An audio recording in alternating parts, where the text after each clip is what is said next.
Welcome back. On our last talk, we looked at Reconstruction and kind of what comes out of that, and it's a whole complicated system of laws and semi-legal machinery to keep people oppressed. And one of the biggest things that comes out immediately right at the end of the war is the birth of the KKK, this terrorist group that is still with us, that Donald Trump was endorsed by, and whom he said were good people when he was referring to them in the Charlottesville, slaying. So they're still quite a force in our world today. And just at the beginning of this semester, I had a student from here in the Antelope Valley tell me that he had seen a Klan meeting like a few years earlier when he was up in the woods in Tehachapi looking down. And he pulled his cell phone out and showed me footage of it. Sure enough, there it is, right in like the foothills of the Antelope Valley, Klan meeting in like the afternoon, like it wasn't even dark. So, that's where we're at. This is a violent reaction to a lot of change. And so much of that came in the form of warfare and changed, government and lifestyle and all those changes. But then there's the change that the South is feeling, as well as the rest of the country, of this kind of industrial change and a quickening of the pace of life, like quite a lot. I can't really stress how much slower life was before the railroad. I mean, it took you, if you wanted to get from New York to New Orleans, it would take you 5 weeks, maybe 6 weeks, kind of sailing around to get there, or, maybe longer, kind of overland passages or down some rivers. If you now, after the railroad, it's like, whoa, a couple, 3 days, maybe 2-3 days. Like that's so much quicker. So what I want to look at right now is that thing that is also propelling stuff like the KKK and kind of these violent backlashes that happen every time there's new technology that freak us out. We have violent reactions against them. And so everybody's going to have that, because all of a sudden the world is way smaller. So not only are you connecting parts of,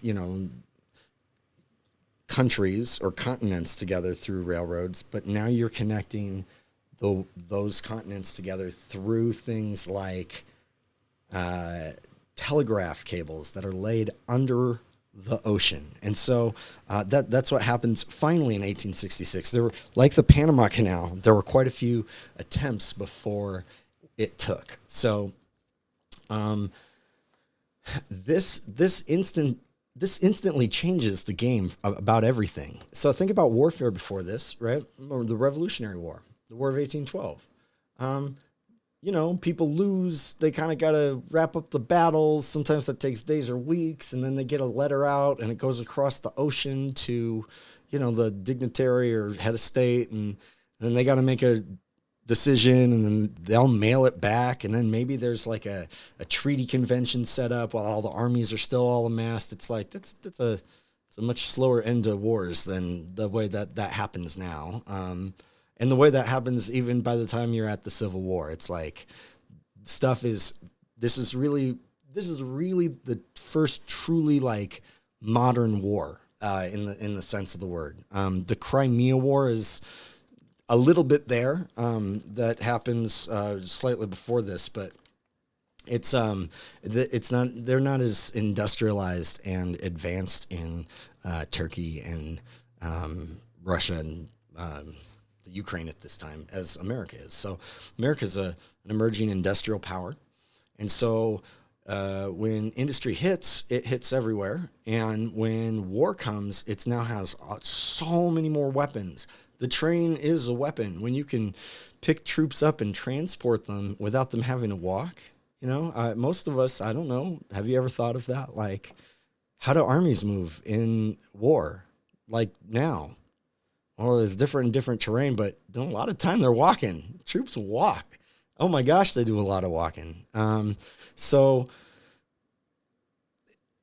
if you can just pick them up and move them, they can rest and recuperate, and you can like jut up and cut off the retreating forces by, using technology that you've got that they don't have at the disposal at the moment. Like you just changed everything in there. And so it's actually one of the reasons the South suffers such losses is because they were categorically less advanced technologically than the North. Their society was one of like feudal estates. They intentionally set up their state governments to benefit large owners of large tracts of land, right? Like kind of like feudal estates in Europe, where you had a knight or duke or marquis or prince or whatever in the castle, and then all the peasant lands around him. He essentially owns everything, and they all kind of have to give to him, tithe to him, so he keeps the money or the seed for times of famine. Like this noblesse oblige, where we give the Lord this stuff, but it's because he takes care of us.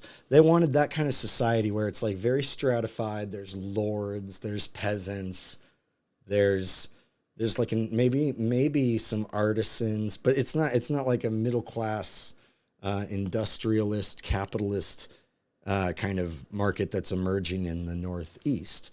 And so they don't have developed roads. There's very few railroad tracks that are even in the South at the time war breaks out. They have very few cities compared to the North.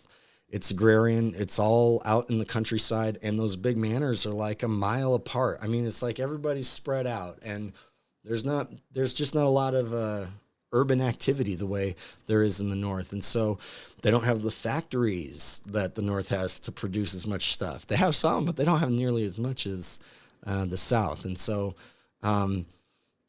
because of those differences, it actually, once war hit and the South was, they were conservative, and they were turning to defend chivalry, right? To defend their states, not only freedoms and liberties. You can't tell us what to do. We can do whatever we want. But also to defend the state's honor, right? So it's all honor. This is like a high honor kind of society. So it's like, well, if we're valiant and we go and we fight for our heritage, right? This is a word that's getting weaponized back then. Our history will be triumphant because that's what, true gentlemen do. Where folks in the North that were paying more attention to stuff going on in the rest of the world, like in the Crimea, in Asia, there's warfare happening. People have been using different various new technologies, and industrialists in the North are paying attention to that because they're making some of those things, and they're aware of that. They're always watching those. So it's like a view of the past and the present. The past and the future, right? Like one's kind of forward looking, one's backward looking. And I think we need to look in both directions. Like, I don't think one's good and one's bad. This is just like points of view and orientation that the North and South kind of find themselves in. And people have talked about these like two words that they're German, is two German words. One is Gemeinschaft and Gesellschaft, and Gemeinschaft is like the traditional way, the kind of rooted in the soil, and the slower way of approaching society, where Gesellschaft is like mechanized and moving forward and get better. So when we look at the North and the South, that's kind of the principles at operation there. And so these things have like the transatlantic cable, the railroad, they're going to have ramifications that go way beyond just communications, right? Like that's the first stop on that ride, but it goes a lot longer if we stay on it and go, well, what do those communications change then? Oh yeah, like warfare and disease prevention. We'll see in in maybe a few more videos on there's going to be a global, actually, well, I'll go look at it now. There's going to be a global kind of event, near global. It's a global event. It's the eruption of Krakatoa, the volcano in the Pacific. I think it's part of Indonesia. Let me see. I'm going to get out of here for a second. Hey, this is, let's see. It should be in here. Oh, no. I should have found this beforehand. There it is. 1883, the volcanic eruption at Krakatoa. This is a good video. I'd watch this. It's a little like recreation of what this was. This volcanic eruption, though, it was heard up to 3,000 miles away. That's how big it was. Like, there was an island called Krakatoa, and then there wasn't, because it just blew up. Like, it exploded and disappeared. So that would be like the equivalent of us here in Los Angeles hearing a bomb explode in Washington, D.C. That is powerful. So this causes events all around the world to happen. And it's one of the first events that like gets kind of globally reported on simultaneously. It's like, oh, news starts circulating like this, and all of a sudden it's like, oh, there's an event that just circled around the globe, and it's doing it a few times. There's like a news story about this thing going on that everybody's kind of now aware of. But they're not quite aware of it the way we would be today, by any means. They're just aware that this happened, and then they start to notice something, that the seasons of the next year are all strange. And then some smart people start looking backwards, and they go, oh, this has happened before. Like, we know for sure it happened. I think it's 1820. It causes like a mini ice year. Like, it's extra cloudy. It rains a whole bunch more because there's so much more carbon and ash and carbon dioxide and stuff in the air, and like material that changes our atmosphere, for a full cycle at least.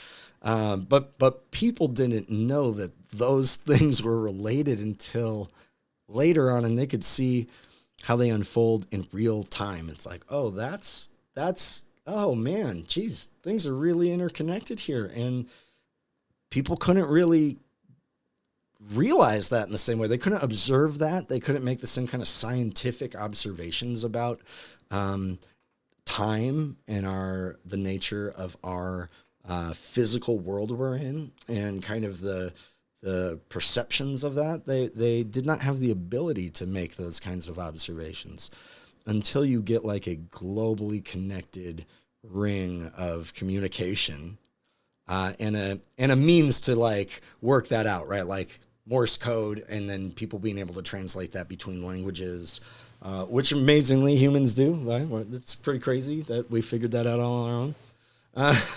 So this is one of those examples of how nature's changing, the nature of time, and kind of the way we see it. So I'm going to hop back over to our regularly scheduled program.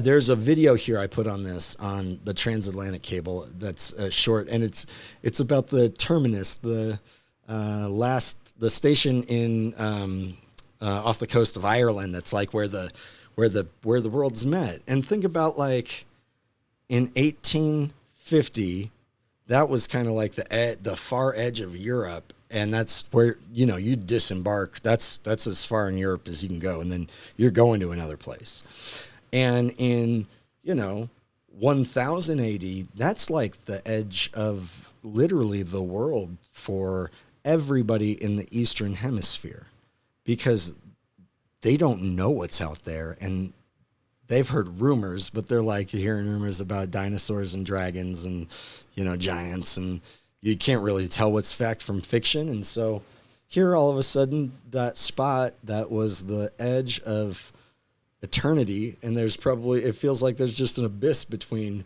your world and civilization as you know it and nothing.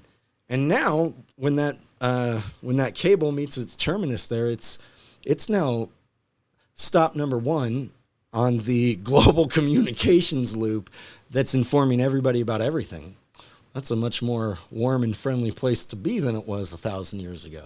The world is less scary because you kind of can navigate it, but then it's also more scary because you know there's a lot more that you have to navigate than you did before. So I'm gonna go down. That's 1866 that takes place. Don't worry about this. We'll come back up to it.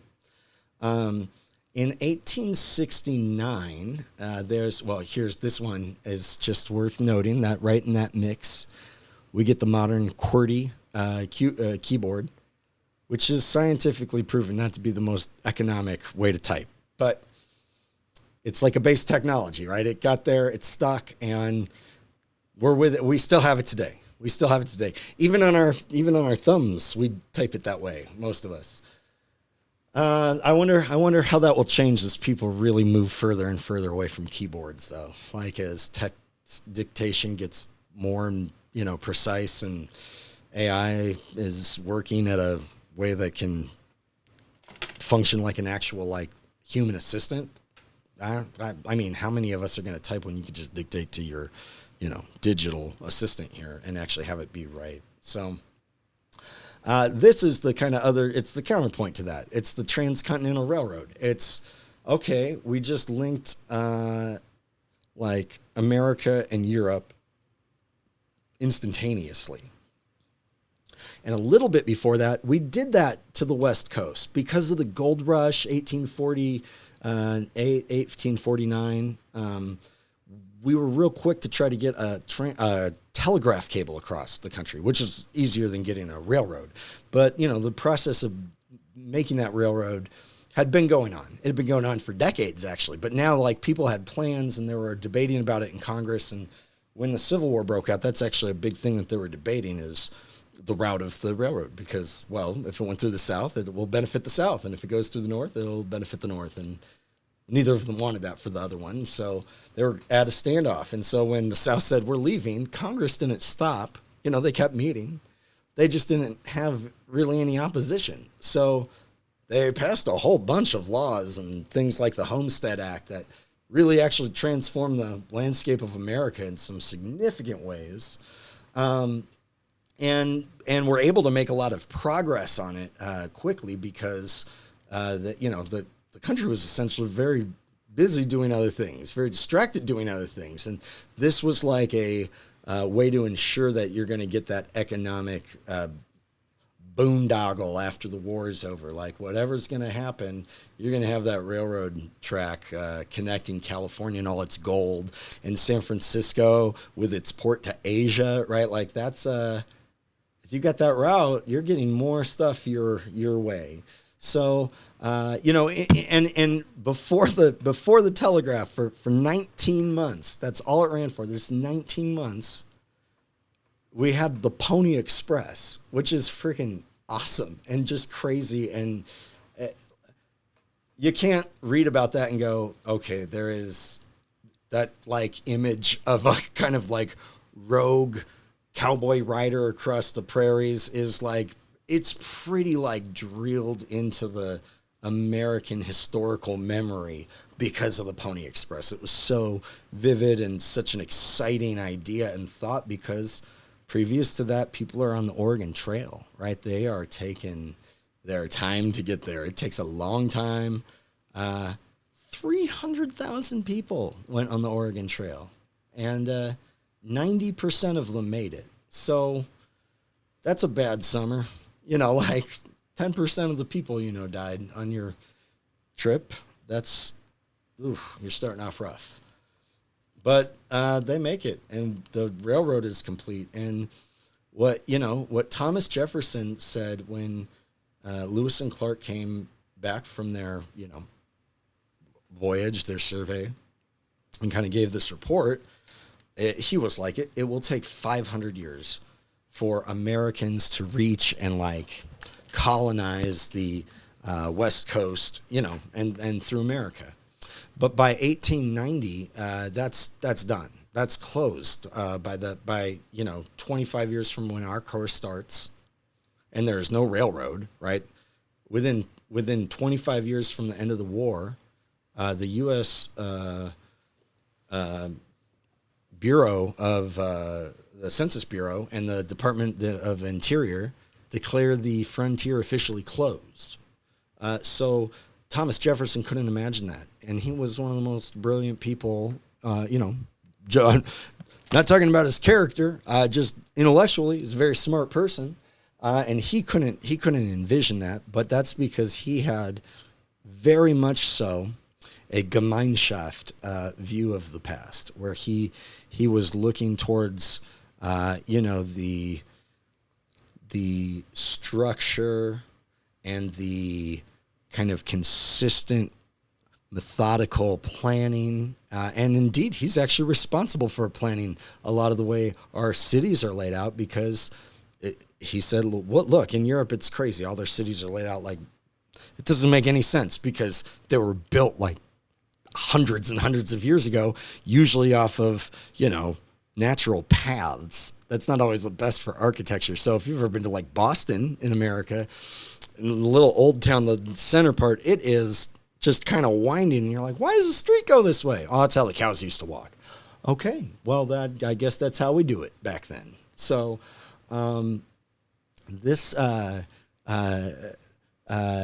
Thomas Jefferson did really he saw things. He had a vision for stuff, and but it was not one that took into proportion the power and the expedited growth of the place they were at technologically, which is true for most of us all the time. Usually we're like amazed by what we have right now and think it would be cool when we have hoverboards, but we can't really think about like real specific medical things or like better global communication things or totally different ways of government, like, oh, well, those are really big changes. I just want a hoverboard.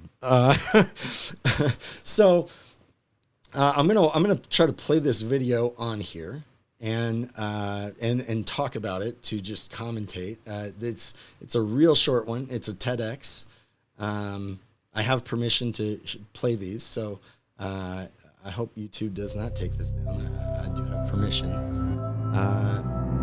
So we're gonna it's a short one. It's a 3.5 minute long, and it lays out this concept in a very helpful way.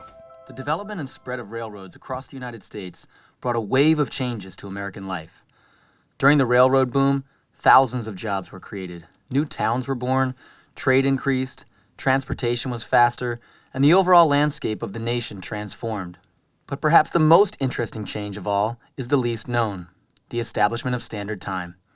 Today, we know that if it is 6:28 a.m. in Los Angeles, it is 9:28 a.m. in New York, 2:28 p.m. in London, 5:28 p.m. in Moscow, and 10:28 p.m. in Tokyo. No matter where you are, the minute and second are the exact same.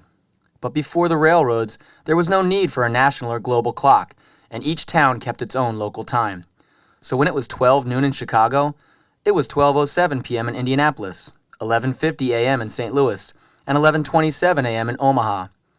This worked just fine when the only modes of travel were horses or steamboats, but it became incredibly problematic when railroads came along. How can you keep a train schedule when each town has its own time?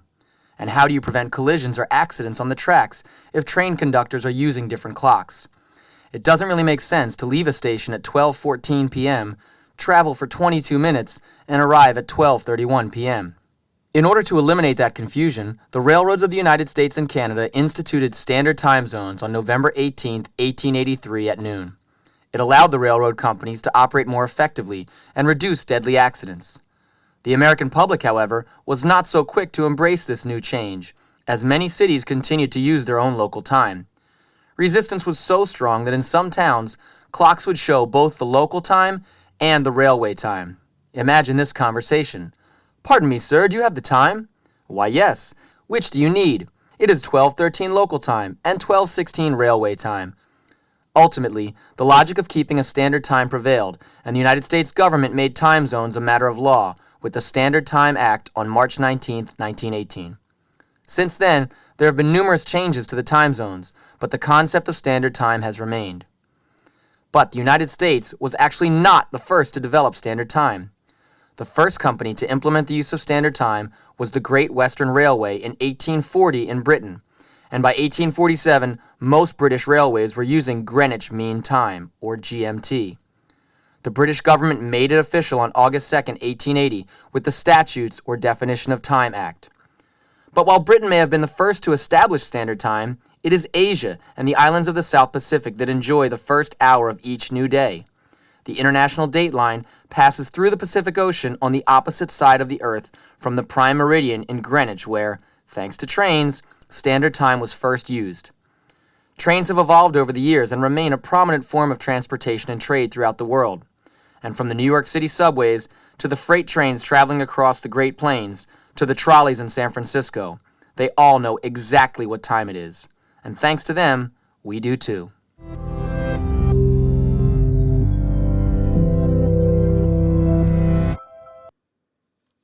Well, I hope you enjoyed that video. They did a great job on that one. It's right on point, and it gives you a few head scratchers. If you might have to watch it a couple times because they say a lot in there. You go, oh, wait a minute, okay, that is strange to think about time that way, because for you and me, we think about time that way. That seems slow. We're thinking in seconds. We're thinking in nanoseconds. We're reading, clocks all the time. We have them everywhere we look. They're on our computer screens, our phones, our walls, our cars. Folks did not used to think of time that way. If you were a farmer, you started work in the morning and you stopped at night. If you worked at a factory even after the world starts industrializing, because before that, like 90 plus % of the population is farmers. Just think about that. It's a very boring sounding story, right? You're like, oh, that doesn't sound like the bustling, scenes you see in all the old movies. That's because they don't take place with average people. You're a farmer if you lived 500 years ago. Everybody was. Or, you're 10%. You're part of the 10% that are not the peasants. So you wake up and you work, and then if the world starts industrializing and you get a job in one of these new factory things, it's a factory in your town. They blow a big whistle like 15 minutes-ish, before it's time to, a quarter before it's time to start working. They'll blow it twice at lunch, twice to go back. And then when it's over, and they let you know. Why do you think churches have bells in them, the cathedrals? To let everybody know when things are starting or when there's an important meeting to call. Because it's about as rigid as people were with time. During the Roman Empire, this is in the early 80s, they lost track of the day. Like there was a debate in the Senate because people kind of didn't actually keep a good enough record or count. And so there was a disagreement about that. That's hard for us to imagine. The government losing track of what day of the week it is or day of the year. But they did because it was just a lot more loose. And so now we're forced to think about the world in minutes. And we have to think about time in terms of what's going on over there right now or over there when it's going to be this time later. Oh, people are having different experiences on the planet at the same time as me, but it's a different time of day and we're experiencing time differently. Oh, this is getting a lot for me to handle. This is too much. That's a lot for somebody coming from farmer life to take in, let alone you or me. Those are big thoughts. I have some more videos that I might go put back in. Actually, we'll get to them around 1905. That's when Einstein publishes his theory of his general theory of relativity, which is deals with this, and it deals with how we experience time and space and how they're related together. And so it's the E equals MC squared, which is not that hard to understand actually for you and me. We just got to pause for a minute and not get freaked out because it's like the genius thing. It's like, well, this is just a simple concept of physics that we are used to now. So we just got to understand how to explain how we experience time already, because we already know those things. So we'll look at that, and we'll look at some videos about the concept of time dilation a little later on. But for now, that's kind of where we're going to pause and land and go, okay, in the 4 years since the war, there was like a terrorist organization that rose up, and there is like widespread chaos going throughout the country. And there's also a giant telegraph cable that got laid across the bottom of the ocean floor that's talking to Europe now. And there's also a railroad that connects the whole country. Like, there's no more Oregon Trail, that's gone. And everybody thinks in terms of time differently. It's just the human experience of time changed the same way it did when photographs were everywhere, right? Like, once people got used to photographs, the way humans understood image was changed forever, and nobody alive thinks about image the way people did 200 years ago. And nobody can understand how they thought about that. We are only left with, their words or documentations or their, reactions to things that we can draw out from history and our imagination to kind of enter in and go, okay, that's a different kind of way of looking at the world. That's a different point of view. That's a different ball game altogether. Because we're experiencing some of those changes right now, some of these huge technological leaps where we are no longer thinking about images the way people used to at all. They are part of us. We just are like used to people being photographed all the time, everywhere. I think I might have mentioned this to our class a week or two ago, but in 2015, there were more pictures taken in that 1 year than in every single year of photography leading up to that year combined, all of them, including 2014. That's how many more images we have everywhere all the time right now. So we are just transforming the way we think about those things, the way we understand that. And that's just one of the things that we're experiencing right now. So looking at how people respond to some of these big worldview changing moments in history can help us maybe navigate the ones that we are in right now. And they're different things. And so that's not to say we can't copy them. We can't do what they do. And we can't even necessarily go, oh, we can not do what they did. And do the opposite, because they're different situations, but we can go in and read the cause and effect of what's going on and see who over time is proved right about these things, because it is a myth that everybody is, should be equally balanced and all left and right. And it's like, well, that's ridiculous. We're just going to talk about each one of these issues as they come along. They're not left or right. They're just what they are. We're not taking positions on them. We're just going to look at them from every angle, all the way around, and then see where we land. All right. Well, our next one will be on communism and socialism. So stay tuned for that barn burner.